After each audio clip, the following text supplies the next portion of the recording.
Bom dia, Pamela. Nossa coordenadora, João. Bom dia, Pamela. Prazer, viu? Bom dia, pessoal. Bom dia a todos. Me desculpem o meu 1 minuto de atraso. Bem-vindo, João. Posso fazer a abertura aqui, Ricardo? Já fica à vontade, Pamela. Ótimo. Então, vamos lá. Pessoal, muito bem-vindo à 19ª Semana Acadêmica do nosso curso de Direito. Bem-vindos, bom dia a todos. João, é um prazer te receber aqui. Meu nome é Pamela, estou coordenando o curso de Direito e tenho certeza que vai ser uma manhã muito interessante para os nossos alunos. Agradeço a sua disponibilidade de tempo, que hoje é o que temos aí de mais difícil nesse momento virtual. Sim. E agradeço também ao professor Ricardo, meu parceiro, minha dupla, que me ajuda pra caramba. E sem os braços dos meus docentes aí, a gente não consegue fazer tantos eventos para os nossos alunos. Obrigada, professor Ricardo. A palavra é de vocês. Obrigado, Pamela, pela apresentação, pela abertura, pela presença da Pamela, de todos os alunos e alunas que estão aqui presentes. E na manhã de hoje a gente vai receber aqui o doutor e professor João Paulo Laval Vale, que é advogado da União, especialista em Direito Público pela Universidade de Coimbra e Escola da Advocacia Geral da União. É graduado em Direito pela Universidade Federal de Juiz de Fora e é professor nos cursos de pós-graduação. O João Paulo é uma pessoa a qual eu tenho contato na vida profissional e aí a gente acabou estreitando esses laços. Tem parcerias em cursos de pós-graduação. O João também já contribuiu em aulas de graduação e é sempre um prazer recebê-lo, viu, João? É sempre um prazer ter essa oportunidade de diálogo que a gente tem conseguido estabelecer aí nos últimos tempos. Então, muito obrigado pela sua disponibilidade, muito obrigado pela sua presença aqui hoje conosco. E para mim, e eu digo isso em nome da Estácio, é um prazer apresentá-lo a todos os discentes e à nossa faculdade. Seja bem-vindo, João. Obrigado, Ricardo. Obrigado, Pamela.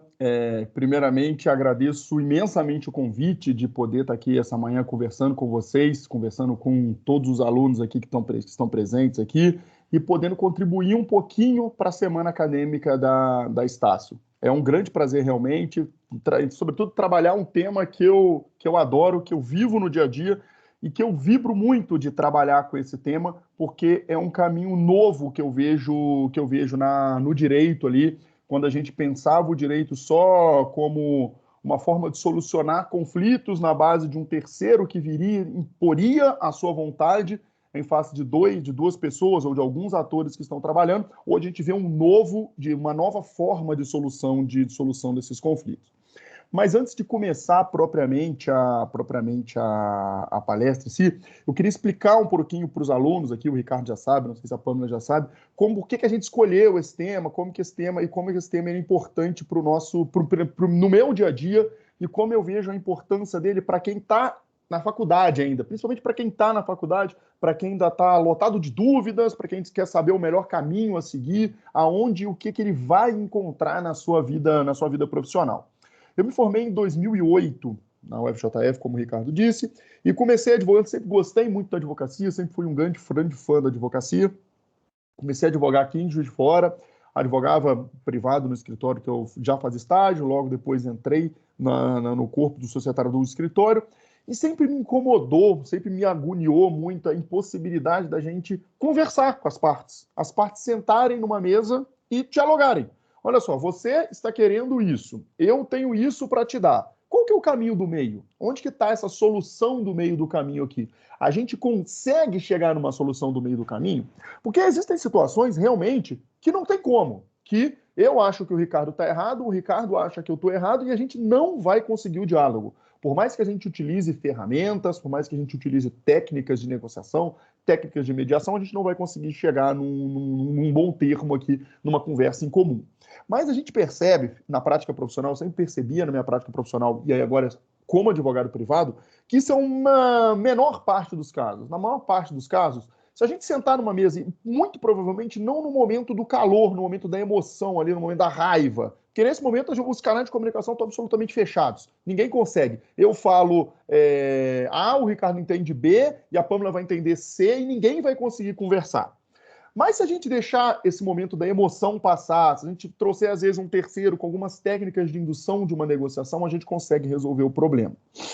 E, perfeito, estava na advocacia privada, aí comecei a prestar concurso, estudei um tempo, passei no concurso da Advocacia Geral da União, beleza, me vejo advogado da União. E aí, o meu problema, entre aspas, ele cresce. Em vez de ele ser resolvido, esse problema, essa agonia que eu tinha de não conseguir resolver as questões de maneira consensual, de maneira conversada, ela cresce muito mais. E por que ela cresce muito mais? Porque eu, enquanto advogado da União, enquanto advogado público, eu tenho um cliente. O meu cliente chama União Federal, Estado Brasileiro. E o Estado brasileiro, ele é o maior litigante do país, seja na execução fiscal, que é uma atribuição que não é minha, seja em todas as outras ações judiciais, defesa de políticas públicas em geral, numa atuação de proteção, por exemplo, o erário contra contra ação levada por servidor público, e especialmente dentro do direito sancionador. São situações que historicamente não admitem não vem admitindo a negociação, não admitem com tanta tranquilidade a negociação. E por que não se admite a negociação? Ele não se admite o que a gente chama de consensualização. E aí, para a gente entender por que não se admite a consensualização, a gente tem que voltar um pouquinho no tempo aqui e entender o direito administrativo, as bases do direito administrativo, especialmente as bases do direito público, que se confundem e para não dizer que são idênticas. Nas matrizes clássicas do direito administrativo, lá no século XIX, a gente está pensando, ele é fundado basicamente no interesse público. E ele continua, o direito administrativo deixou de ser fundado no interesse público? Naturalmente não. Naturalmente, todos os dias, quando eu visto a minha roupa de advogado da União, a minha função, basicamente, é a defesa do interesse público. Só que o interesse público, isso é uma coisa que a gente aprende na graduação, defesa do interesse público, a gente aprende Celso Antônio Bandeira de Mello, falando sobre as duas pedras de toque do direito administrativo, que é a supremacia do interesse público sobre o privado e a indisponibilidade do interesse público, como hoje cânones aí, digamos, inegociáveis do direito administrativo. A gente tem que entender que essa doutrina do interesse público, da supremacia do interesse público, na sua origem, ela foi criada por quem? Pelo Conselho de Estado francês. E o Conselho de Estado francês refletia quem? Os interesses da elite dominante.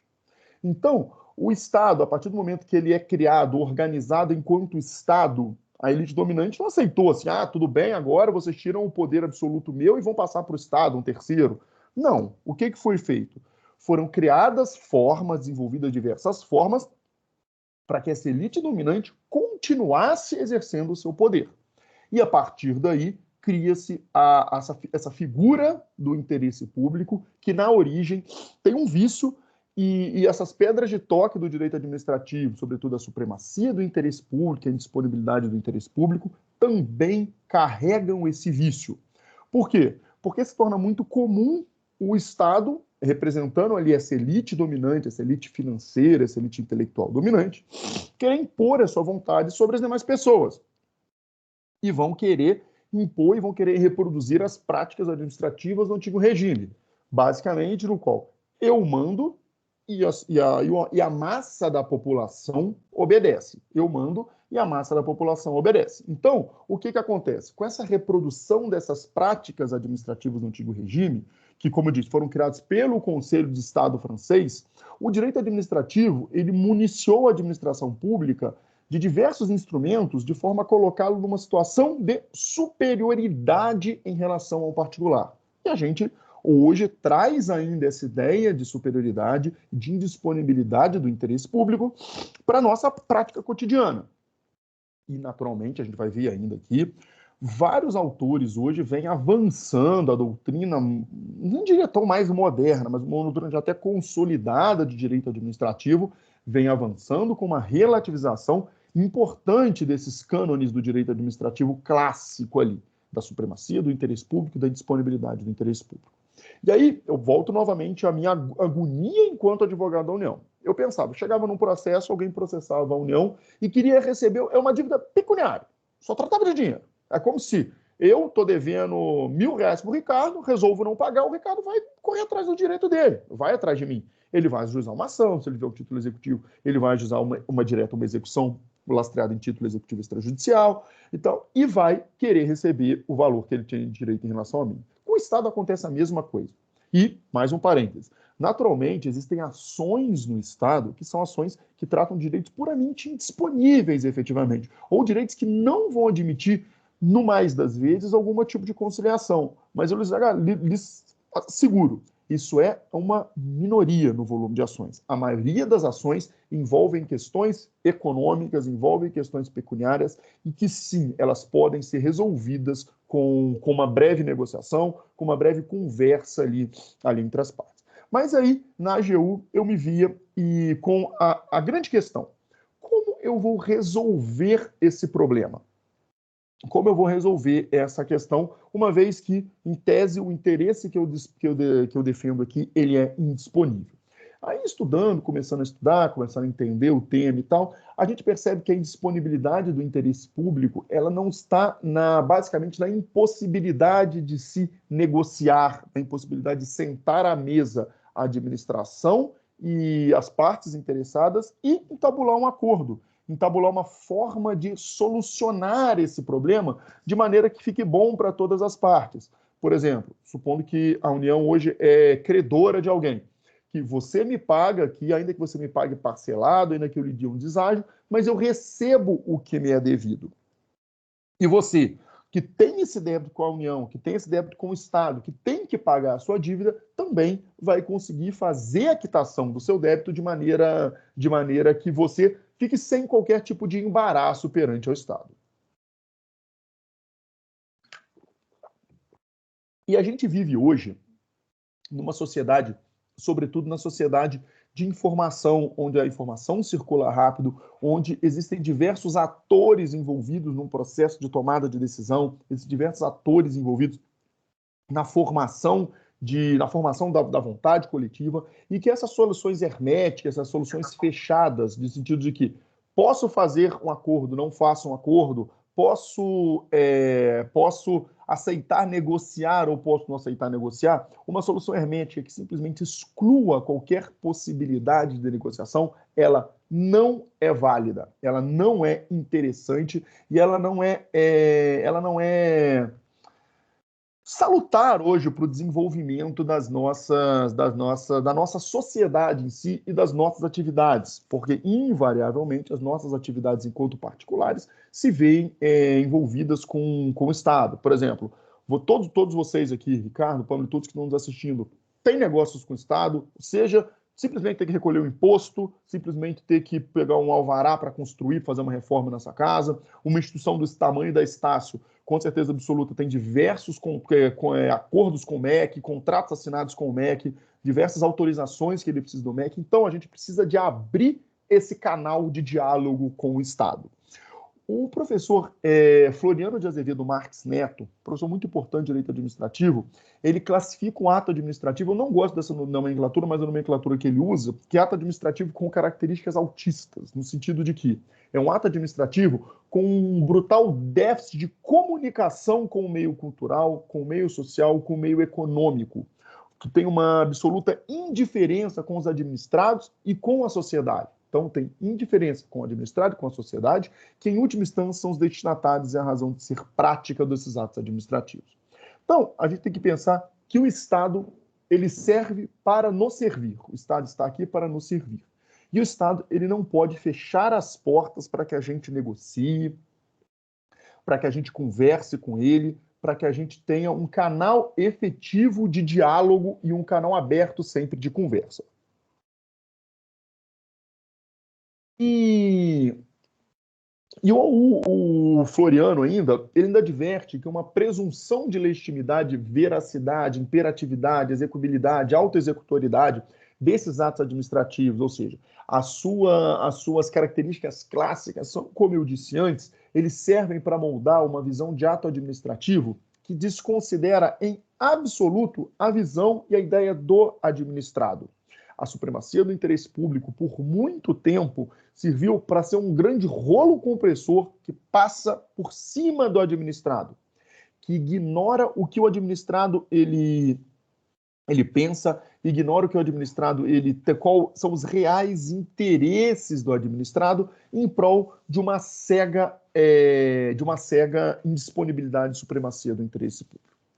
Mas com o passar do tempo, essa dicotomia e essa bipolaridade entre direito público e direito privado vem cedendo espaço para composição, para consolidação, para conciliação, ou seja, vem cedendo espaço para as formas adequadas de solução de conflitos. E hoje nem se fala mais em formas alternativas de solução de conflitos, mas a doutrina mais moderna ali de negociação vem dizendo em solução adequada de conflitos, porque não é uma forma alternativa, é uma forma de solução de conflitos. Você pode solucionar o conflito através da jurisdição, através da heterocomposição, ou você pode solucionar através da autocomposição.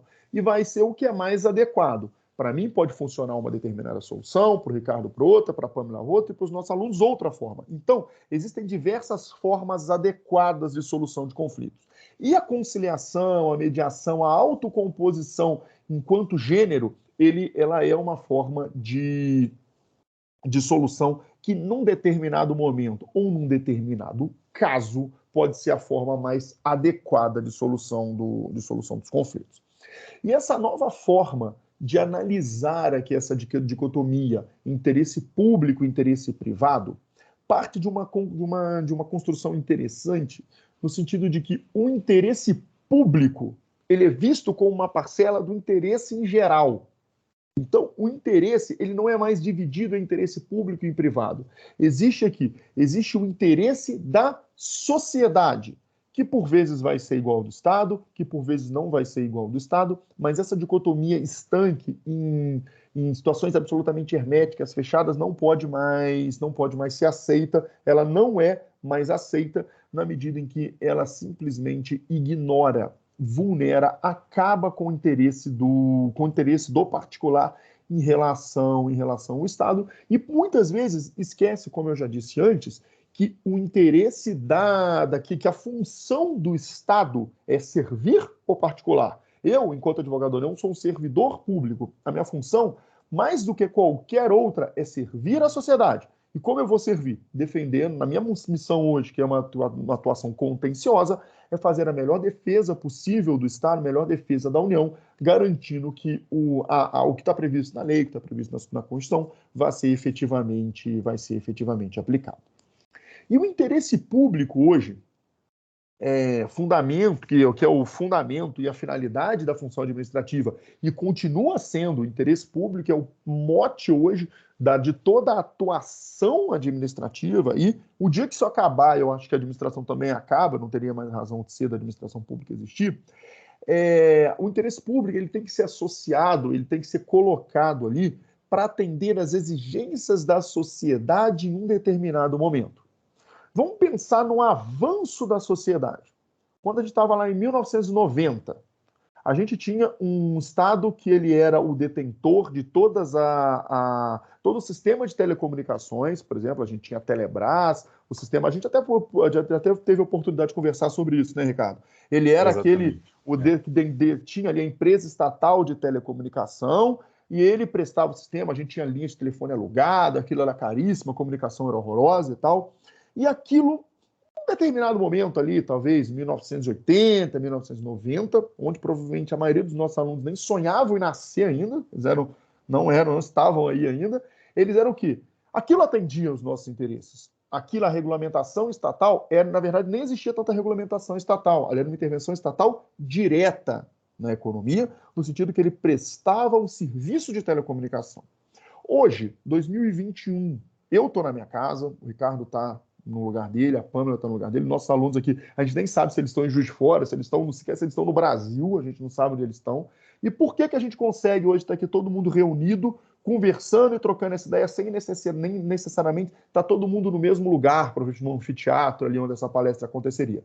porque a gente avançou na tecnologia de comunicação e as nossas exigências enquanto sociedade também avançaram. A gente hoje não admite, mas não é mais possível que a gente viva com um telefone fixo numa casa. A minha casa hoje sequer tem telefone fixo. Tudo resolve-se pelo celular, o telefone acompanha a gente onde a gente estiver. Se eu estou em casa, se eu perco meu celular, eu perco 90% da minha capacidade de trabalho, eu brinco, assim, porque eu fico louco. Semana passada eu tive um problema que a minha operadora de internet deu um pane aqui, fiquei a manhã inteira sem internet, fiquei pelejando, compartilhando 4G e tal.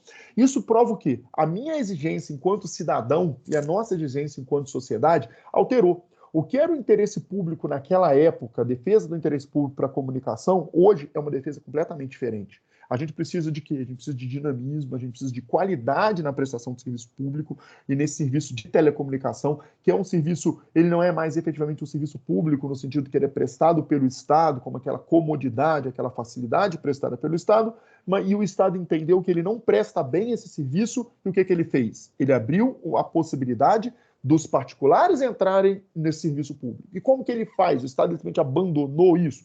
Naturalmente não, porque comunicação é talvez um dos principais ou o principal marca de evolução da nossa sociedade hoje. A comunicação, o acesso à internet. E o que o Estado faz hoje? O Estado ele se coloca no papel de regulador. Ele está na Anatel, regulando toda essa prestação de serviço. Mas por que eu dei essa volta toda aqui? Eu dei essa volta toda para a gente entender que o interesse público, o interesse público ele vai ser sempre a finalidade da função administrativa, mas o que representa o interesse público em determinado momento não é o que vai representar o interesse público em outro momento.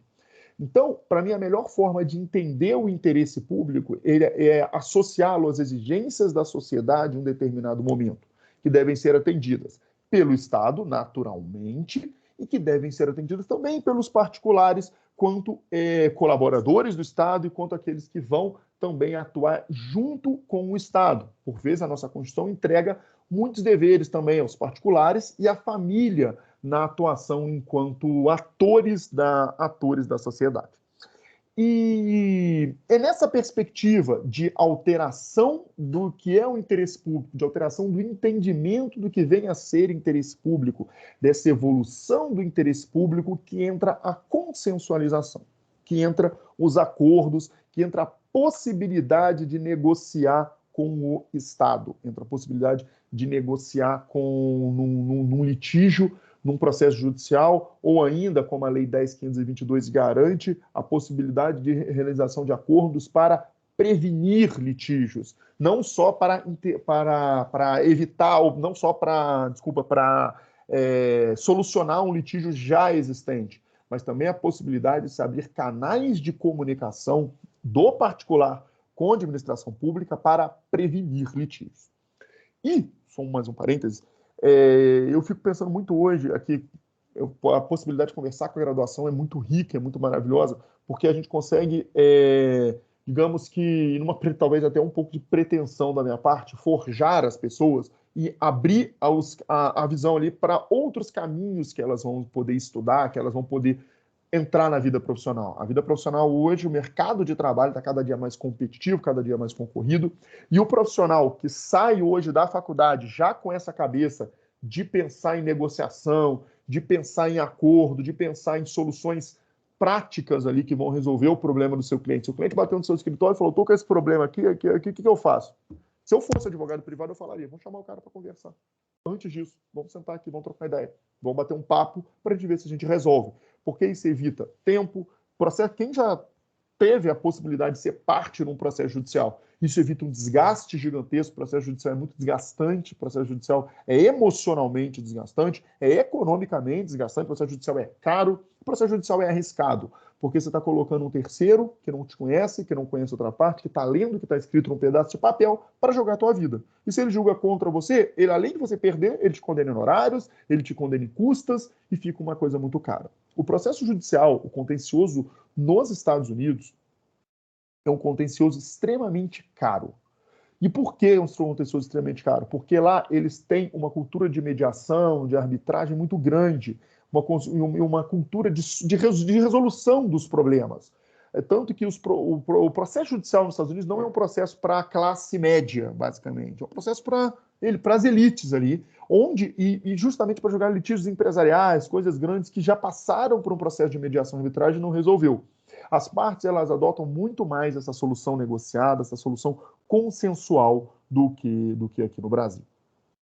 Então, vendo essa evolução, a gente entra no ponto, talvez um dos pontos mais importantes aqui, que vai nortear o nosso caminho até o final, que é a consensualização na administração pública.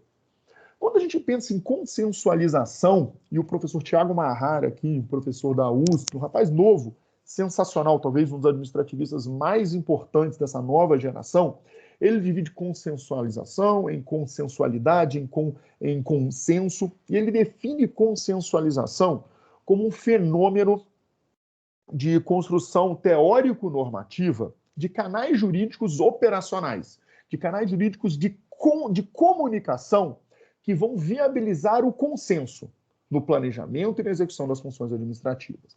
Então, eu chamo muita atenção para essa ideia de canais jurídicos operacionais, que são basicamente criar o quê? Criar formas para que no âmbito jurídico, no âmbito do processo judicial ali, e no âmbito até previamente ao processo judicial, a gente possa ter formas de conversar, formas de negociar, formas de resolver os nossos problemas. Quando a gente está pensando em uma relação exclusiva de direito privado, ali, inclusive de particulares, a gente já vem evoluindo muito, e aqui tem um marco grande, a Lei 9.099 de 95, criou os juizados especiais, que tem um step obrigatório ali, que é a audiência de conciliação. Eu já tive o prazer de ser conciliador quando eu estava na faculdade, é uma experiência muito rica ali, você entende as partes ali, entende os dilemas que são levados ali pelas partes, e você tenta ser aquele que vai ajudar as partes a criar uma solução. Abre-se o canal de comunicação. Então, quando a gente está pensando em solução negociada, em consensualização, falei muito de canal de negociação, abertura de canal de negociação. Mas, para a gente, é bonito nisso, né? Abrir o canal de comunicação, vamos conversar, vamos bater papo e tal. Mas o direito ali, ele tem, e aí entra para mim o próprio ordenamento jurídico, e aí a gente pensa poder legislativo ali, também até atos infralegais que podem fomentar isso, como diversas providências dos tribunais que vão criando aquelas CEJUSCs lá, aquelas centrais de negociação e tal. E a gente tem que pensar em criação desses canais com a administração pública. Do particular, do Ricardo, que está tendo um problema com a administração pública, ele tem que buscar um lugar que ele vai conversar com a administração pública. Como que ele vai acessar a administração pública? Essa é uma boa indagação. Como vai acessar a administração pública? Não, esse canal, exatamente. Isso é muito importante. Cara, isso é muito complicado e assim, é complicado para todo mundo. Vou dar um exemplo prático da minha vida que está acontecendo nesse exato momento. Eu estou construindo uma casa, eu preciso fazer uma alteração no projeto da construção. Onde eu vou? O canal de comunicação com a administração pública, por vezes, é difícil, ele é muito complicado.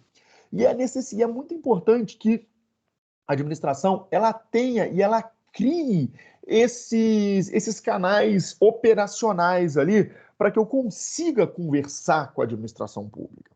E esses canais, segundo o Tiago Marrara, eles se dividem em 3. Basicamente, uma forma orgânica, um canal orgânico, um canal procedimental e um canal contratual.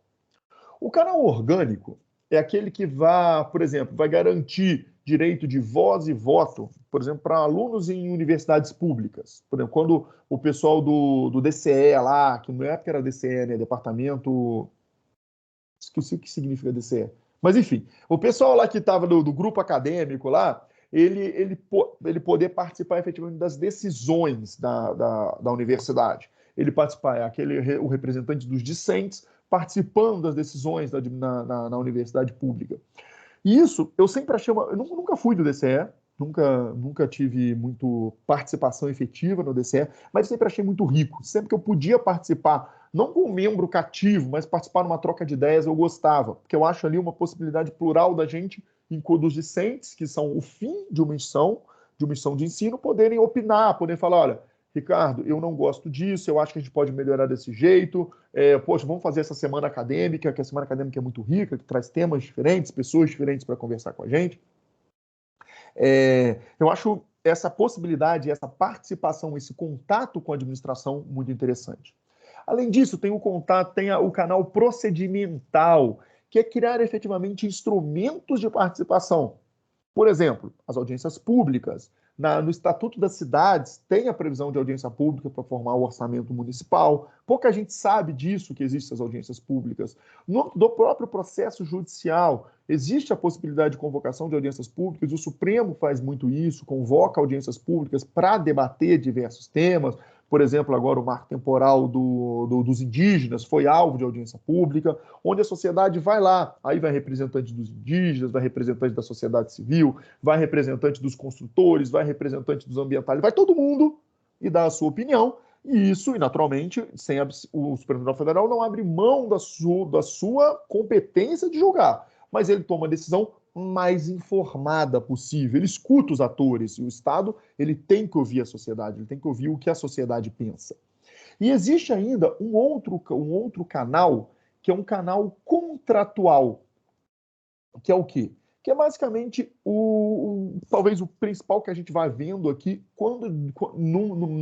pensando como operadores do direito, que é a forma de solucionar um problema existente ou a forma de evitar que um problema existente seja levado ao judiciário. É quando as partes, 1, 2, 3, 10 partes sentam numa mesa e vão negociar, vão a partir da criação de um negócio jurídico, vão poder solucionar um problema, solucionar uma lide que existe aqui. Na administração pública, como eu disse, existem muitos processos que têm natureza puramente econômica, que a pessoa quer receber um determinado valor do Estado, e eu digo que essa é a grande maioria, ou que o Estado quer receber um determinado valor de uma pessoa. Isso é o grosso, é o que tem de mais nos processos da administração pública. Mas existem processos que negociam, por exemplo, políticas públicas. Um exemplo da minha vida prática, que eu estava ontem de conseguir uma decisão resolvendo esse problema. O Ministério Público Federal, uma associação ajuizou uma ação querendo anulação da prova da Polícia Rodoviária Federal que acabou de acontecer, teve resultado publicado. Nesse caso, é um tema que eu confesso que eu acho muito difícil uma negociação ali, sobretudo depois que a prova foi realizada e tal. E antes foram feitas negociações. Importante dizer que antes todas as associações, o Ministério Público pôde participar ali da formatação, principalmente da prova física, para que eles pudessem auxiliar ali, pudessem corrigir alguns erros e tal, mas depois que a prova já foi aplicada, está tudo pronto, o gasto público seria basicamente jogar dinheiro no lixo, jogar dinheiro fora. Então, aí tem algumas situações que são difíceis de negociar. Mas existe um ponto, e aí digamos que é o clímax da nossa aula hoje aqui, da nossa palestra hoje aqui, que a gente está pensando em negociação no direito público, negociação no direito administrativo. Isso acontece. A Lei 9.307 permite a arbitragem, a 10.522 permite a negociação, inclusive em processo de execução fiscal, que é ali, a execução fiscal é basicamente o dinheiro efetivamente onde é que você deveria ter recolhido imposto de renda. Você não recolheu o seu imposto de renda, você vai ser inscrito em dívida ativa, o tributo vai ser lançado, porque o imposto de renda é lançamento por homologação, não feito, vai ser lançado pela Fazenda Pública, e se você não fez o pagamento, vai ser inscrito em dívida ativa, vai incidir multa de mora, vai incidir encargo ilegal, e você vai ter que pagar esse tributo. A 10.520, ela expressamente autoriza essas negociações para prevenir litígio, negociação para encerrar litígio. E aí, para mim, o ápice da negociação é quando a gente pensa em direito administrativo sancionador. Eu vou mais ainda, em direito sancionador como um todo. O direito sancionador clássico é o direito penal. Direito penal, direito criminal, o direito sancionador clássico, ele tem basicamente aquelas finalidades de prevenção especial, prevenção geral e de retribuição, e ele serve para quando nenhum outro ramo do direito resolveu um determinado problema, o direito penal ele entra pelo seu caráter subsidiário e ele vem com a finalidade de aplicar uma penalidade naquele que cometeu um determinado crime, né?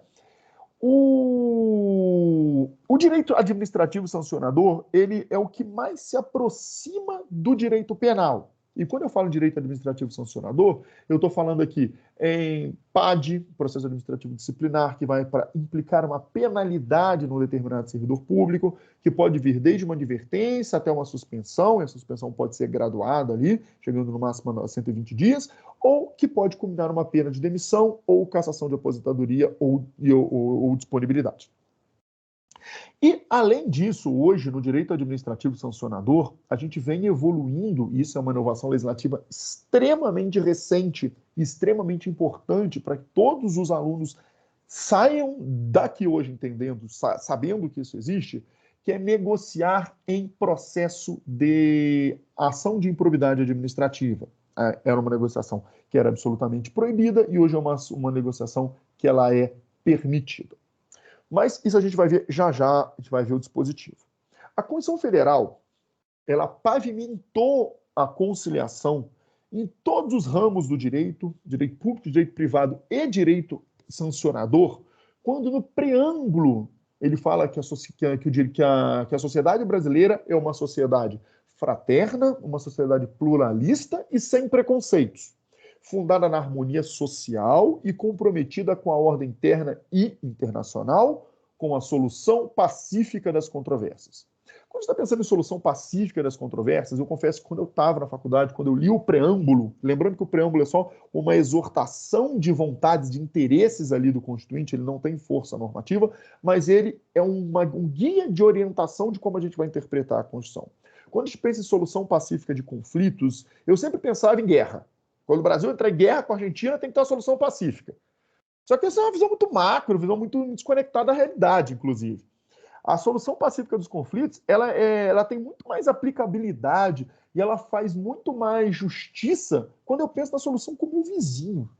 Quando eu penso na solução com a administração pública. Numa situação extremamente pequenininha, extremamente boba. Quando a administração pública, ela indefere um pedido meu de alvará para aumentar a piscina da minha casa, porque não está naquele acordo, não está fere a minha área de permeabilidade, por exemplo, lá fere o Estatuto da Cidade.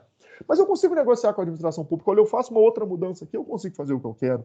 A administração pública, resguardando o direito de vizinhança, resguardando o interesse do meio ambiente, mas também entendendo o meu interesse. É o meu interesse fazer isso, eu consigo compor com a administração pública. E essa solução negociada de conflitos aqui, quando a gente busca essa solução pacífica das controvérsias, ela resolve, e os alunos que já tiveram processo civil vão entender, gera a pacificação do caso concreto. Não resolve só aquela lide colocada no judiciário. Quando resolve aquela lide colocada no judiciário, muitas vezes todo mundo vai para casa chateado. Quem ganhou vai para casa chateado porque queria ter ganhado mais. Quem perdeu vai para casa chateado porque perdeu, porque vai ter que pagar. Muitas vezes, poxa, o promotor de justiça ficou chateado também porque acha que não fez um bom trabalho ali. O juiz também se acha que tinha que condenar, mas acha que a condenação foi injusta. E quando as partes elas sentam, elas resolvem o problema delas, e isso eu lhe digo que é em qualquer ramo do direito, isso aí até menos do que a gente está vendo, por exemplo, mais soluções de direito de família ali, casos de direito efetivamente disponível, de direito pessoal ali, que as partes conseguem resolver o conflito e vai todo mundo para casa feliz. Solução pacífica, resolve o problema. O juiz vai para casa feliz porque entregou uma prestação jurisdicional ok, homologou um acordo, as partes também ficam satisfeitas e fica todo mundo... o caso concreto fica resolvido efetivamente. Mas voltando aqui para a consensualização no direito sancionador, deve-se buscar também essa solução pacífica das controvérsias. E como que eu vou buscar uma solução pacífica de controvérsias no direito sancionador? Lembrando aqui o que o Tiago Marrara falava, a função hoje do Estado, e aqui a gente pensa mais em Estado legislador, é criar esses canais jurídicos operacionais, para que eu consiga solucionar, para que eu tenha meios, processos para criar essa negociação, para que eu consiga resolver um determinado processo, uma determinada situação de direito administrativo sancionador com um acordo. O primeiro deles, e talvez acho que todo mundo já ouviu falar, é o TAC, o Termo de Ajustamento de Conduta. Está expresso na Lei 7347 de 85, que é a Lei da Ação Civil Pública, que permite que o legitimado para ação civil pública, que pode ser o Ministério Público, pode ser, por exemplo, a administração pública, União, Estados, Distrito Federal e municípios, ou qualquer outro legitimado, celebre um TAC, um termo de ajustamento de conduta com uma outra parte. Isso é muito comum, por exemplo, no direito ambiental. Quando, por exemplo, alguém deixou de fazer, descumpriu uma norma ambiental. Vamos de exemplo prático que fica mais fácil de visualizar. Eu advogado da União em Brasília, alguns anos atrás, a gente lá, Brasília, tem o Lago Paranoá, né? Que é lago maravilhoso e tal. E algumas casas, elas avançaram para dentro do lago com piers, criaram piers gigantes ali para dentro do lago, isso viola a legislação ambiental, claro. O Ministério Público podia tomar duas posturas. A legislação pediu para demolir aquele negócio todo lá, passar o trator e foi o que ele conseguiu no primeiro momento. Só que ele esqueceu que ele estava batendo em pessoas que não iam simplesmente aceitar isso de maneira tão tranquila assim, e aí se criar um grande conflito ali, um grande conflito. O que foi feito? Depois do processo, depois de ter acontecido, ter ganhado o processo e tal, o Ministério Público, ciente que aquilo ali ia resolver um problema ambiental, mas ia criar um problema social, a gente sentou na mesa, foi uma experiência muito interessante de negociação mesmo, na Câmara de Conciliação e Arbitragem da Administração Pública Federal, a CECAF, com vários atores envolvidos, e a União estava nesse processo porque tinha algumas embaixadas ali que também estavam, a casa dos presidentes do Senado e da Câmara também estava com alguma situação de desconformidade, e foi celebrado um termo de ajustamento de conduta, feito um TAC, onde as partes negociaram, olha só, eu recuo tanto aqui para me adaptar à legislação ambiental e o Estado vai urbanizar a frente ali da minha casa para também não deixar tudo largado, onde seria um altíssimo risco de marginalidade, consumo de drogas ali na frente da casa. E foi celebrado um acordo onde não se cumpriu a sentença efetivamente, que a sentença é uma sentença judicial, um negócio duro ali, julgo procedente a ação demolitória para que seja demolido aquele pier. Não foi cumprido dessa maneira. Foi cumprido de uma maneira que conseguiu acomodar todos os interesses ali e todo mundo saiu satisfeito. A União conseguiu o que queria, o governo do Distrito Federal conseguiu o que queria, o Ministério Público conseguiu o que queria, sobretudo a sociedade do Distrito Federal, a sociedade de Brasília, foi premiada com uma desocupação ordeira da orla do Lago Paranoá, criação de um parque super bonito lá e tal, e todos os interesses, eles foram bem atendidos. E avançando no direito administrativo, na possibilidade de negociação no direito sancionador, e o TAC aqui é de 1985, a Lei 12.846 de 2013, que é a lei anticorrupção, a lei que prevê a responsabilidade de pessoas jurídicas por atos de corrupção, não trouxe uma novidade no direito público ali, porque já existia em questões de combate à concorrência, de violação a regras de violação à concorrência, que é o acordo de leniência. As empresas hoje envolvidas em atos de corrupção, elas podem celebrar acordos de leniência com o Estado, para quê?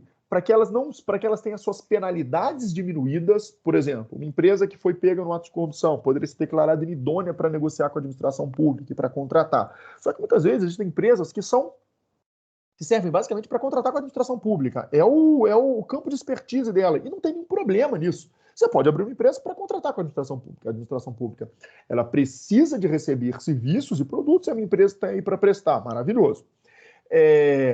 E se essa empresa for declarada inidônea, acabou, ela vai fechar as portas. Ela vai pagar, se for um processo judicial, vai recolher multa absurdamente pesada, vai pagar multa de uma vez só, a empresa efetivamente quebra. E aí cria seu acordo de leniência. Qual a vantagem de um acordo de leniência, por exemplo, permitindo ali que não sejam aplicadas penalidades administrativas? Por exemplo, a empresa ela tem obrigação de expor os atos criminosos que ela praticou e apresentar provas desses atos. Isso gera uma coisa que chama alavancagem investigativa. Isso se aplica também aos acordos de colaboração premiada. Só é importante fazer uma diferenciação aqui. O acordo de colaboração premiada ele é celebrado com pessoas físicas. Por exemplo, o presidente de uma empresa que cometeu um crime também, não só a pessoa, ele vai poder celebrar acordo de colaboração premiada. A empresa em si, a pessoa jurídica, celebra acordo de leniência. Não são idênticos, mas tudo que eu vou falar aqui se aplica aos dois casos. Então, um ponto favorável para a administração pública é esse alavancagem investigativa. Eu recebo provas, recebo informações de atos ilícitos praticados por outras pessoas. O Estado ele consegue punir uma gama muito maior de pessoas. E não pensando com o Estado como um puro punitivista, porque não é a função do Estado, mas é uma função apurar os atos ilícitos e aplicar as penalidades em quem os cometeu. Se a pessoa cometeu um ato ilícito, ela vai ter que pagar por isso, seja com uma pena de reclusão, aí pensando numa pessoa física, seja também pagando multa e, sobretudo, restituindo o erário.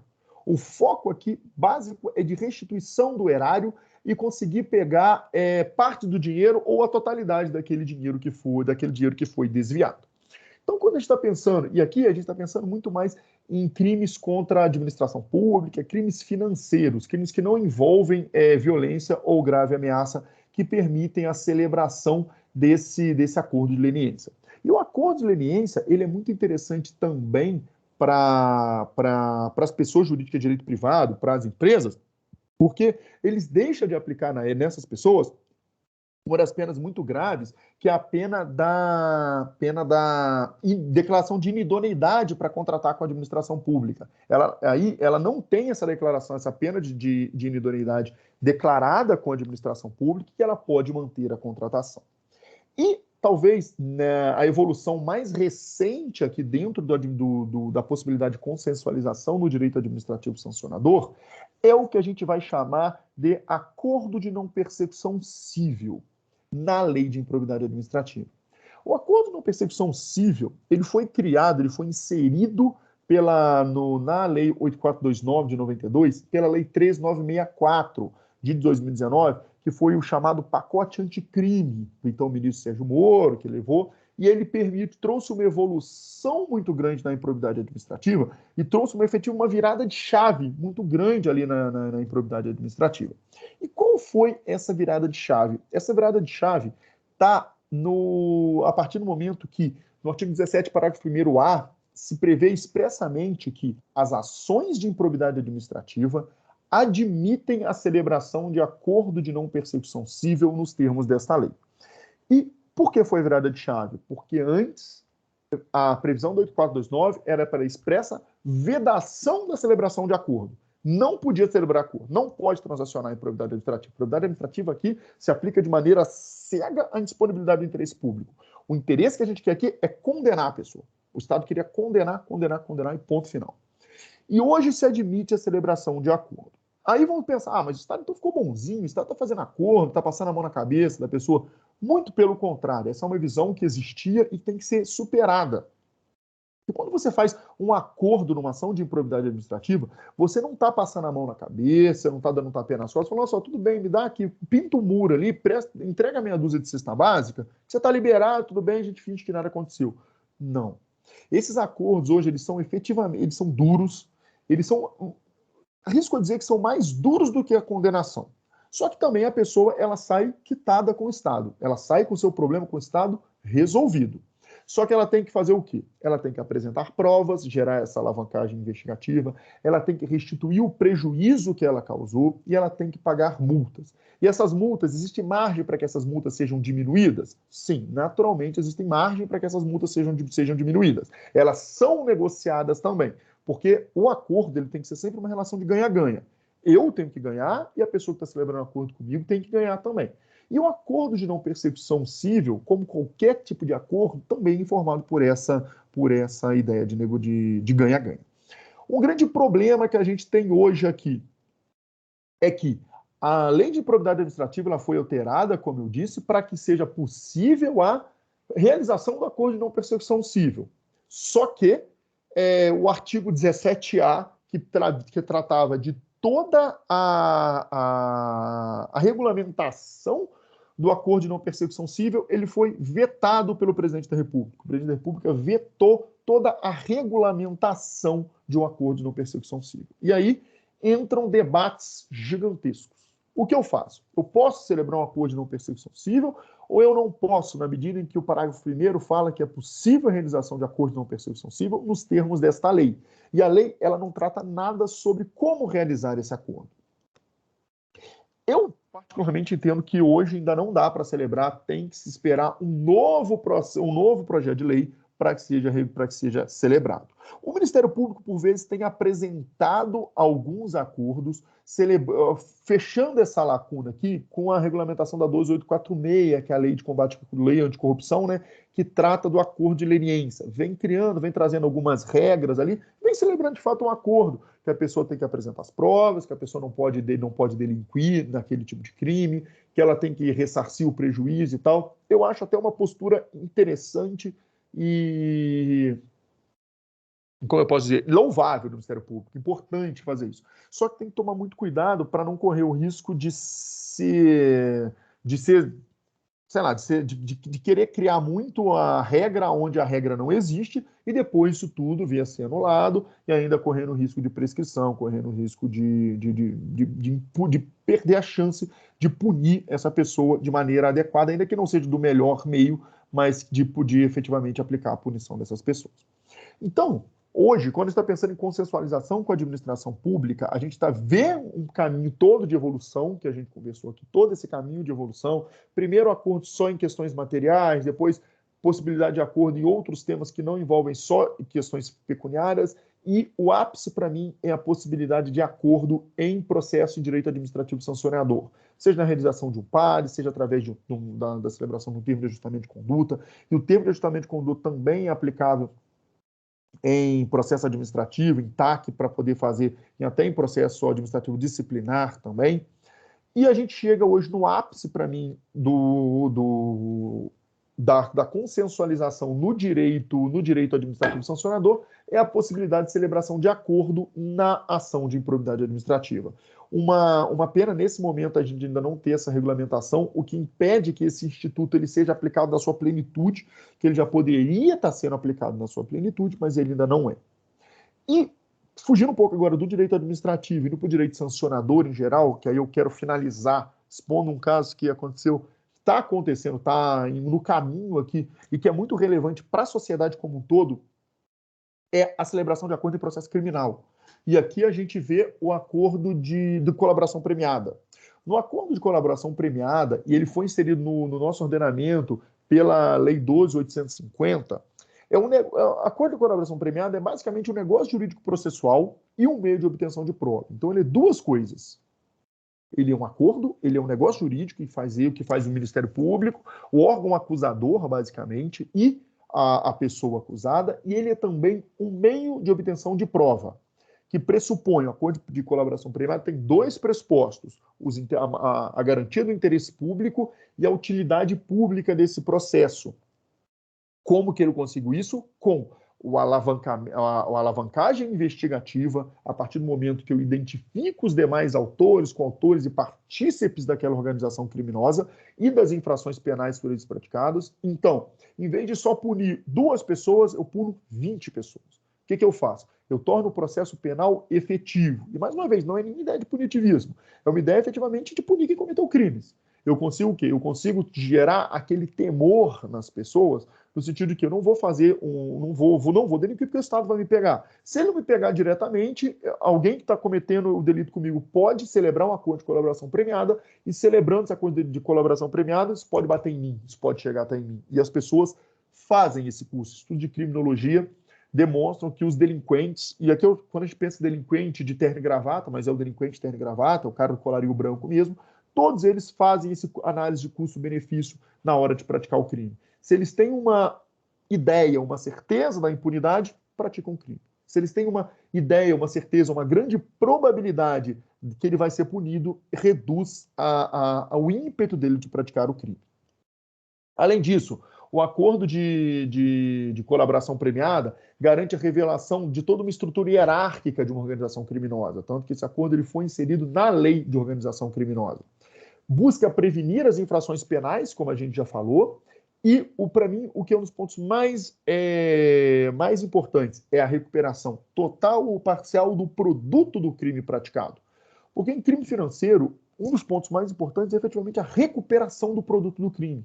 Porque o produto do crime aqui é o dinheiro público que está indo embora, é o dinheiro que a gente pagou de IPTU, IPVA, ICMS, que a gente recolhe de IPI, de web, todos os impostos, todas as taxas que são desviados, que em vez de estar sendo aplicado na saúde, na segurança, na educação, estão sendo desviados para utilização para prática de crimes e para engordar o patrimônio de uma empresa privada. E, como para o Estado, para o que celebra esse acordo, é basicamente perdão judicial, são em até 2/3 da verdade, ou a sua substituição por restrições de colaborar efetiva e voluntária com o Estado para a administração da e que ele tenha muito orgulho no trabalho. João, desculpa, tá travando um pouquinho agora nesse momento. Só para recuperar o fôlego à internet. Só um minutinho, porque parece que travou aqui para a gente. O meu está completamente. Tá, o seu áudio tá só agora aqui no final que você estava falando, o seu áudio está travando agora e a tela congelou. Se você quiser tentar sair e retornar, beleza, é uma alternativa. Talvez só fechar a câmera também e o áudio e abrir de novo, não sei. Às vezes funciona. Foi? Não foi, João. Não foi. São os problemas também da tecnologia. Elas trazem avanços, mas também alguns engasgos. Não estou te ouvindo, Ricardo. Não está me ouvindo? Volto. Sim, fechado.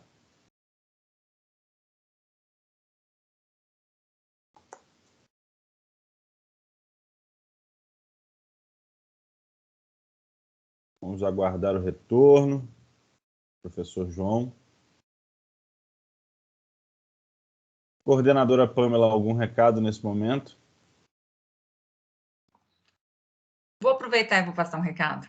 Eu nunca perco uma oportunidade. O João já está de volta, não deu nem tempo. Já está de volta. Isso. João, voltou, perfeito. Estamos de volta, perfeito? Estamos de volta. Ah, maravilha, então. Ainda bem que acho que o corte foi no momento bem certinho, assim, não teve nenhum prejuízo, né? Não, você estava falando realmente dessa necessidade que as questões de crimes que envolvem crimes financeiros, o mais importante é que se consiga pegar novamente a recuperação desses valores. E assim, como a gente está num país, no Brasil hoje, que é um país que é maravilhoso, mas que não fomenta tanto a cultura, né? A gente tem uma dificuldade de fomento de cultura aqui e tal. E por que eu estou falando isso? Porque nos últimos processos que a gente trabalhou em conjunto com o Ministério Público, aqui a Advocacia Geral da União, em decorrências de operações criminosas, de desbaratamento de organizações criminosas, um dos produtos de crime que a gente localizou aqui foram 10 obras de arte de Cavalcante, que totalizam um valor de aproximadamente 20 milhões de reais. E quando a gente fala em 20 milhões de reais, para a gente, pessoa física, é um dinheiro absurdo, um dinheiro muitas vezes inatingível, que vai ser inatingível durante a nossa vida inteira. Mas nós trabalhando com a administração pública, sobretudo com a União Federal, que tem um orçamento de alguns trilhões, ele é um valor super importante, porque faz muita coisa com esse dinheiro, mas ele não é nenhum valor exorbitante. E eu lhes digo assim, que por trabalhar com processos que trabalham na casa de bilhão, assim, são processos importantes, são valores importantes, mas não são valores tão vultosos. Essa recuperação desse ativo não foi uma recuperação tão relevante na questão pecuniária, mas na questão artística foi. Posso compartilhar aqui a reportagem que você me enviou, só para os alunos poderem visualizar? Pode sim, com certeza. É o caso, então, acho que é interessante até para ilustrar. Isso foi um caso que ganhou muita notoriedade, que saiu no Globo, na Veja, saiu em diversos canais. E aqui são as obras apreendidas. 10 trabalhos de Cavalcante, 2 de outros artistas que estavam na família, né, que estavam no apartamento do Dario Messer, o famoso doleiro. Ele era da esposa do Dario Messer, ex-esposo do Dario Messer, não lembro exatamente o que ela é. E ele foi a gente conseguiu, depois de celebrar um acordo de colaboração da Rosane Messer, celebrar um acordo de colaboração premiada com a MPF, a União entrou nesse processo e depois de alguns estudos internos aqui, porque isso envolve até questão orçamentária que tem que ser feito, pareceres, tudo, a gente conseguiu que essas obras de arte elas vão ser destinadas ao Museu Nacional de Belas Artes do Rio de Janeiro e vão ficar à exposição para todas as pessoas, para toda a sociedade brasileira, nacional e internacional, que vão poder ter acesso a essas obras de arte, que antes eles estavam apenas no acervo privado.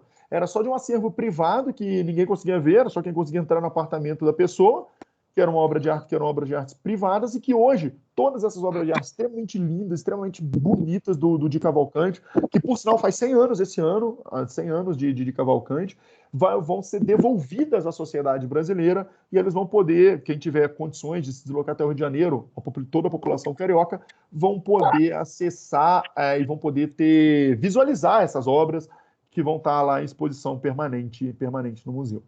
Então, para mim, esse processo aqui, mais do que um processo que a gente simplesmente pega dinheiro. Pegar dinheiro é muito importante porque o Estado precisa de dinheiro para custear todas as suas atividades.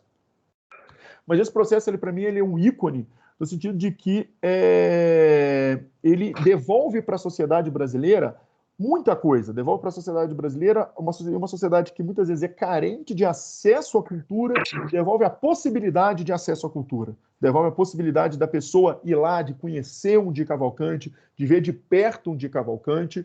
E essa transferência está sendo ultimada agora.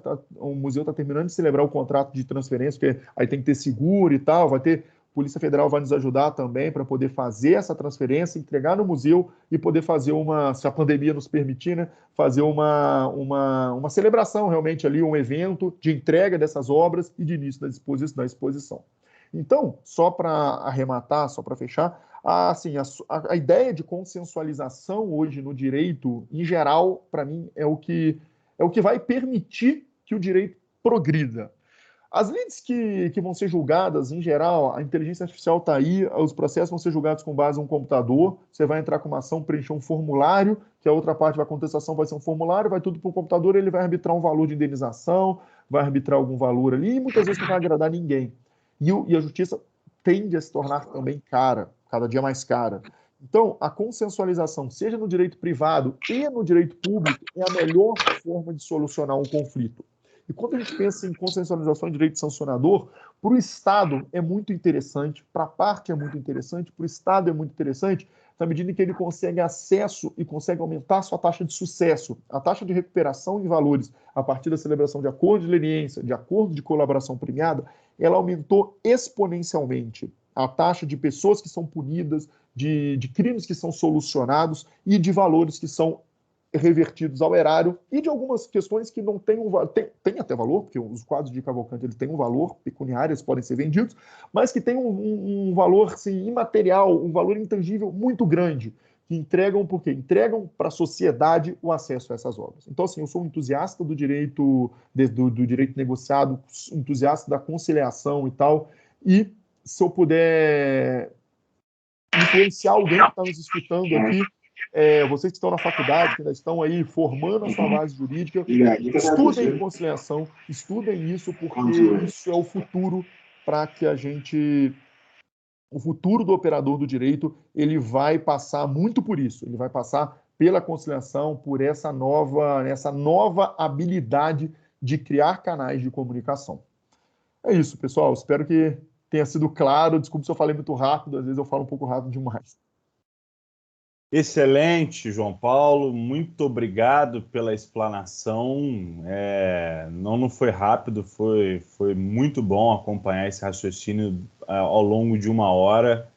E, enfim, algumas curiosidades foram me atravessando aqui. Eu fui tendo aqui algumas indagações que acredito que possam ser indagações que os alunos também tenham interesse. Aqui nesse momento agora a gente tem mais de 70, a gente tem quase 80 alunos aqui acompanhando, João. E eu queria colocar aqui o pessoal já aqui fazendo elogios, amor, não viu nenhum tempo passar e tal. E aí algumas questões eu acabei sendo provocado aqui e gostaria de dialogar com você sobre a apresentação do tema, que é um tema muito interessante, né? Quer dizer, a gente vem passando aí nos últimos tempos por essa transformação, a saída de um tradicionalismo da heterocomposição, estamos tateando de alguma forma, mas expandindo as formas adequadas de solução de conflito, como você falou, né? Que são os métodos de autocomposição. ficava muito vinculada à sociedade, numa esfera privada, em relações de direito privado, e aí a gente começa a adentrar essas relações no direito público, notadamente no direito penal, né? Através da composição civil desde a Lei 9.099, mas seja também através da composição ambiental e outros que vão surgindo, acordo de não persecução penal, colaboração premiada. A gente vem percebendo isso nessa esfera do direito público, e eu acho muito importante perceber quando você fala da questão do direito administrativo e trazendo essa possibilidade nas ações de improbidade administrativa. Portanto, aí algumas questões, acho que inclusive para que os alunos consigam visualizar essas possibilidades, né? Eu queria entender, basicamente, quem tem a competência para transacionar nessas hipóteses e a necessidade de homologação nesses casos, né? Pode ter um controle judicial desses acordos após essa homologação? Então, eu queria saber quem é competente para transacionar, e da homologação existem possibilidades de um controle judicial posterior? Você sabe como é que estão essas questões? Sim. No acordo de não persecução civil, a gente tem um problema, como eu disse, que foi o veto ali a toda a regulamentação dele. Lacuna legislativa lacuna ali absurda, grave, não, é absurda. Assim, o que eu digo, para mim é uma lacuna legislativa que torna o Instituto, infelizmente, não operacional atualmente, porque a gente vai correr o risco de estar atuando num campo de tanta insegurança que quando o intérprete ele quer criar muita moda, assim, eu sou favorável à solução de lacunas por base de interpretação e tal, mas com limite. Com limite, eu acho que não dá para fazer isso de maneira amalucada. Mas o competente, naturalmente, para celebrar esse acordo de não persecução civil seria o competente para ajuizar a ação de improbidade administrativa. Seria o Ministério Público, as fazendas públicas interessadas ali, a União, Estado, Distrito Federal e municípios. Se eu, por exemplo, a União ajuizou uma ação de improbidade administrativa contra um servidor seu, ele vai ser o ente competente para propor o acordo de não persecução civil, para propor ali, para fazer aquela conferência, se foram preenchidos os requisitos, e propor esse acordo de não persecução civil. E também, sim, há uma homologação, há necessidade de homologação desse acordo. E se o controle judicial desses acordos, se a gente vai no acordo de não persecução, ou acordo na verdade, não de não persecução, mas no acordo de colaboração premiada, a função do magistrado ali do Poder Judiciário é basicamente analisar condições formais. Se foi respeitado todas as questões formais. Não negociar se o quanto de redução de pena foi adequado pelo tanto que eu negociei ali. Se eu respeitei as balizas legais, o juiz não tem que falar nada. Beleza? É a minha forma de ver. O juiz não tem que falar nada, ele tem que simplesmente homologar. A função dele ali é homologar até para aquilo ter a força de título executivo judicial. Mas ele pode sim fazer um controle quanto às questões formais, se foi seguido todas as formalidades previstas na lei. Perfeito. E uma segunda indagação aí um pouco mais espinhosa, que a gente vai ter que enfrentar de qualquer forma, porque como essas formas adequadas de solução elas estão atravessando o direito público, né? Eu acho que a gente vai passar por aperfeiçoamentos que a nossa prática, a experiência vai trazer esses aperfeiçoamentos. É somente com essa prática e a vivência que a gente consegue aperfeiçoar, né? Sair de uma teoria da letra e ver o que na sociedade brasileira a gente consegue perceber, né? Como que isso vai se adequar à sociedade brasileira. Como você disse, existe uma tradição estadunidense já de larga escala, e aqui a gente começa a adentrar nessa cultura. É claro que quando a gente fala, por exemplo, de acordos de colaboração premiada, a gente não pode também esquecer que recentemente a gente tem tido notícias de alguns colaboradores que, em situações específicas, onde se entendeu que haveria ali uma espécie de forçação da colaboração premiada, acabaram revelando esquemas e que depois, passado um tempo, estão querendo desfazer a sua colaboração premiada, ou desfazer daqueles relatos que foram passados e que, evidentemente, geram benefícios na seara penal para essas pessoas, né? Então, dentro da sua experiência, dentro da sua prática, você acha que é possível que essas formas adequadas de solução de conflito, né, que substituem a nossa jurisdição tradicional, dentro da sua prática, você acha que essas formas podem virar também instrumentos de chantagem a depender das circunstâncias? Assim, essa pergunta tem que tomar até um pouco de cuidado para responder. Não, sim. Mas, de fato, pode. Assim, não dá para fechar o olho para a realidade, né? De fato, ainda mais assim, aí quando se a gente estiver pensando mais, inclusive, em questões penais, em questões criminais, quando a gente tem um instituto muito gravoso que é a prisão preventiva ali, sim, muitas vezes eles são utilizados de maneira exagerada por algum ator ali, por algum ator daquela circunstância, para conseguir um objetivo, muitas vezes, poxa, um objetivo maravilhoso, que é efetivamente a elucidação de um crime, elucidação de uma organização criminosa e tal, mas a gente tem que, assim, nesse ponto, eu sou longe de ser uma pessoa com viés muito garantista, não sou uma pessoa com viés muito garantista. Uhum. Mas eu acho que a gente vive num ordenamento constitucional, né? A gente tem uma Constituição que nos informa a nossa forma de agir ali, e a gente tem diversas garantias, tem que pensar que não é só, o fato da pessoa ser criminosa, o fato da pessoa ter cometido um ato ilícito, ela não abre mão de ser um sujeito de direitos. Ela continua sendo sujeito de direitos, e o Estado, que é ali o mais forte. Quando eu falo Estado, a gente tem que entender Estado do Ministério Público, Estado do Juiz, Estado do Legislador, Estado da Administração e tal. Ele tem que respeitar e resguardar os direitos dessas pessoas da mesma maneira que resguarda de todo mundo. Naturalmente, seguindo um processo que não aplicando a penalidade ao final. A utilização desses mecanismos como forma de chantagem, como forma de viabilizar ali, de forçar a celebração de um acordo, de forçar a indicação de algumas provas, é complicada. E a gente entra num campo muito tênue, num limitezinho muito, muito delicado do quê? Até quando esse acordo foi voluntário, até quando esse acordo não foi voluntário. E eu acho que no país, assim, como a gente viu uma escalada da corrupção muito grande, a gente viu também, posteriormente, uma escalada da tentativa de combate à corrupção de maneira muito grande, com uma taxa de sucesso muito grande, mas, inegavelmente, uma taxa de abuso também muito grande. Então, eu acho que essa possibilidade de chantagem, ela infelizmente existe, mas eu acho que essa relação pendular, assim, de ir e voltar, meio uma montanha-russa, né? Alguém acessa aqui, acessa daqui, acessa de lá, é também necessário, historicamente ela ocorre em todas as sociedades, para que num determinado momento a gente amadureça e consiga chegar no equilíbrio.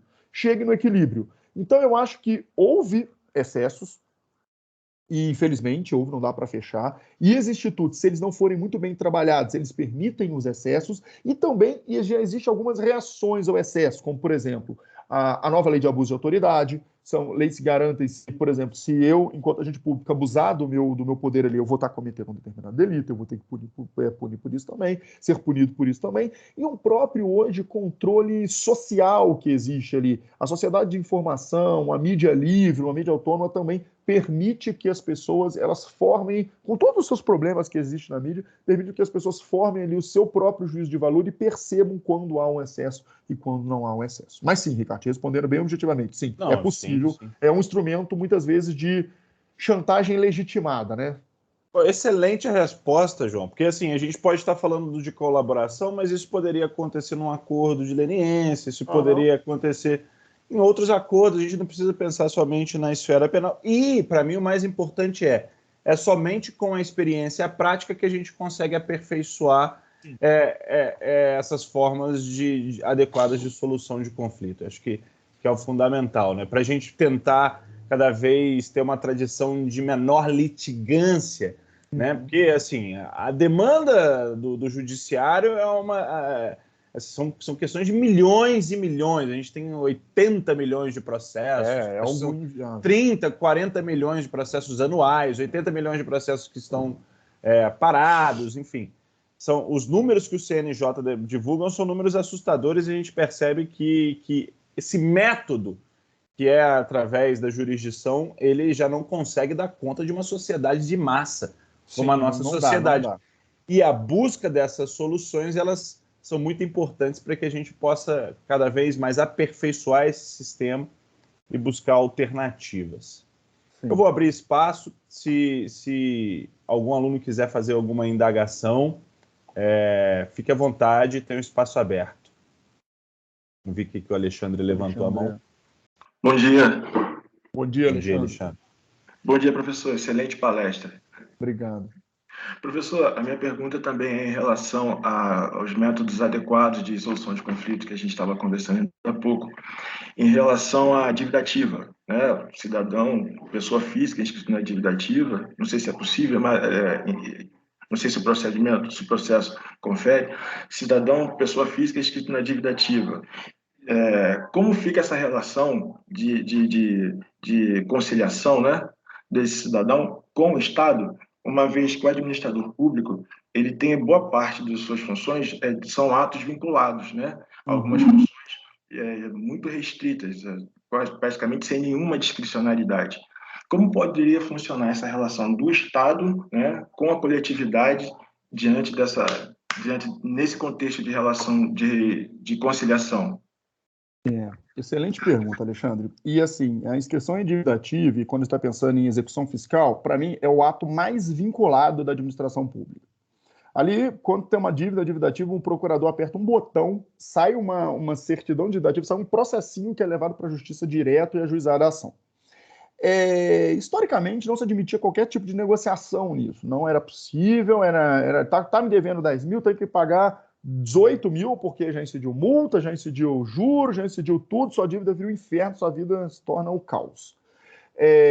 Mas com o passar do tempo, e a Fazenda Nacional, ela viu, eu estou falando Fazenda Nacional porque eu trabalho, mas eu acredito que deva ser mais ou menos parecido, principalmente nas fazendas estaduais. Tem um estoque de dívida que ele é, digamos, entre aspas, crédito podre. São estoques de dívida que não vão ser pagos. E são estoques bilionários, são valores bilionários hoje. E a partir disso, a Lei 10.522 foi alterada para quê? Para permitir uma negociação nesses valores.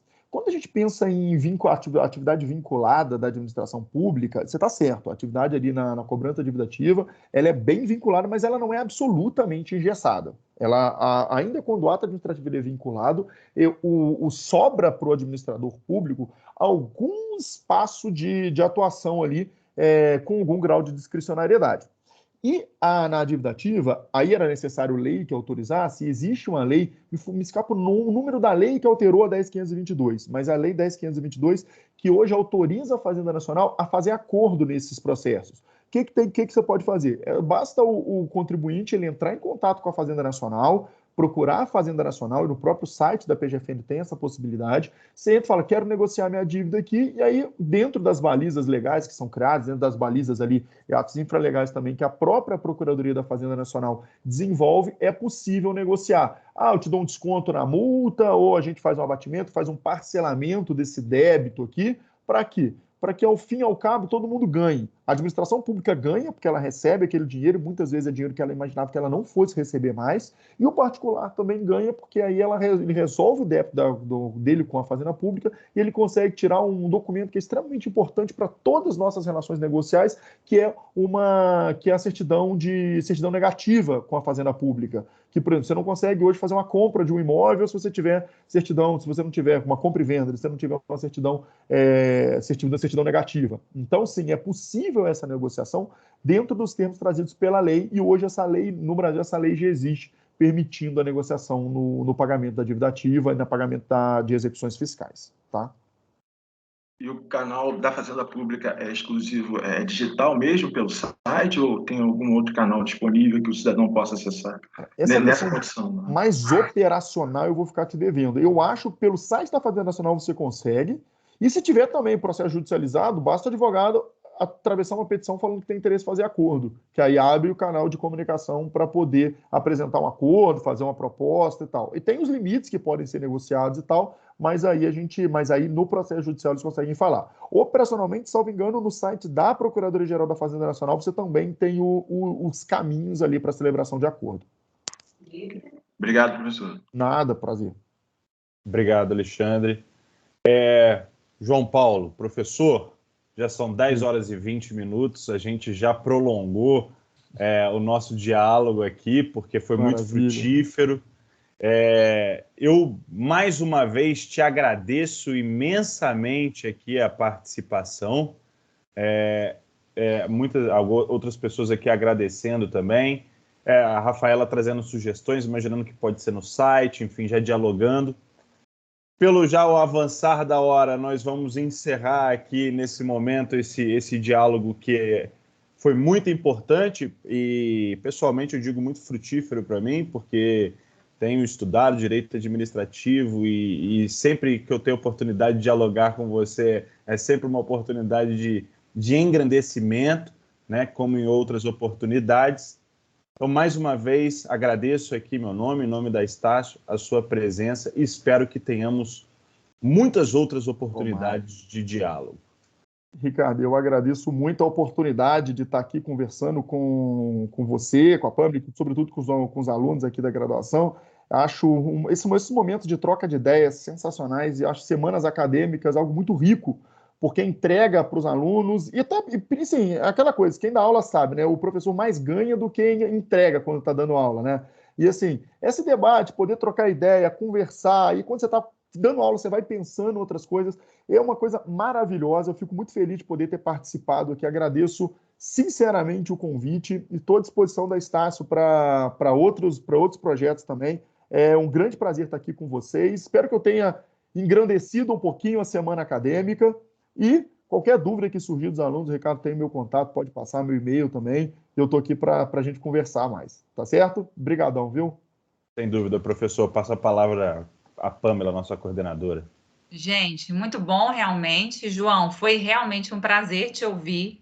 É um tema que traz muito entusiasmo para os alunos, sim. É muito gostoso a gente poder ver, principalmente quando você trouxe exemplos práticos. Quando a gente vê o que efetivamente acontece, isso faz com que seja muito mais claro para quem assiste, né? Eu queria só pontuar que é engraçado, quando a gente foi organizar a semana acadêmica dessa vez, eu comentei até com o professor Ricardo. Falei, Ricardo, talvez se a gente tivesse afunilado mais um tema ou definido por um tema específico, né? Como a gente tinha o hábito de fazer, 30 anos da Constituição, alguma coisa da Lei Maria da Penha. Ele falou, não, mas engraçado, eu achei que os temas conversaram muito. E aí, realmente, eu acho que hoje é o terceiro dia da manhã, segunda, terça e quarta, e é impressionante que eu tenho certeza que os alunos que estão aqui assistindo todos os dias, como a Laísa, que eu sei que está aqui toda manhã, os assuntos conversaram perfeitamente segunda, terça e quarta.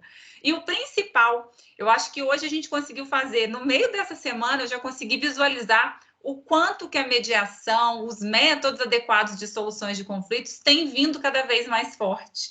Então, na segunda, a gente falou sobre os métodos adequados de soluções de conflitos para a advocacia popular, e hoje a gente teve a oportunidade de ver o outro lado. Então, foi realmente incrível. São temas que estão conversando e que estão, principalmente, se complementando. Está sendo uma semana realmente muito temática com relação a esses métodos diferenciados e com temas muito diferentes. Quando a gente lê o título da palestra, a gente fala, não vai ser, mas na verdade, a hora que a gente ouve vocês, a gente vê como é que está tudo muito amarradinho, todos esses temas, e a gente está, né, caminhando para uma estrutura de judiciário com muito mais métodos adequados, alternativos de soluções de conflitos. Muito bom te ouvir. Eu espero com certeza que os alunos tenham aí conseguido refletir também nessa manhã sobre esse novo olhar que nós precisamos dar para o Poder Judiciário realmente. Claro, muito obrigada. Eu que agradeço mais uma vez, muito obrigado mesmo. Desejo um bom dia para todo mundo aí. Fico à disposição, se tiverem surgirem dúvidas aí, é só entrar em contato comigo que a gente continua conversando. Ótimo, estamos também de portas abertas. Obrigado. João, uma chuva aqui no chat de agradecimentos, eu acho que você não tem acesso, não. E depois eu te envio, mas é isso. Maravilha, agradeço mais uma vez, encerramos por aqui hoje e novas oportunidades, voltamos aos diálogos. Com certeza. É isso, pessoal. Agradeço a presença de todas e todos, agradeço a presença da coordenadora Pâmela, do professor João Paulo Laval e tenhamos um bom dia. Tchau, gente. Bom dia. Obrigada tchau. mesmo, Um abraço. João. Tchau, pessoal. Um ótimo dia. Até mais tarde. Hoje à noite temos mais um evento às 19h30. Até lá. Beijo. Tchau, gente. Tchau.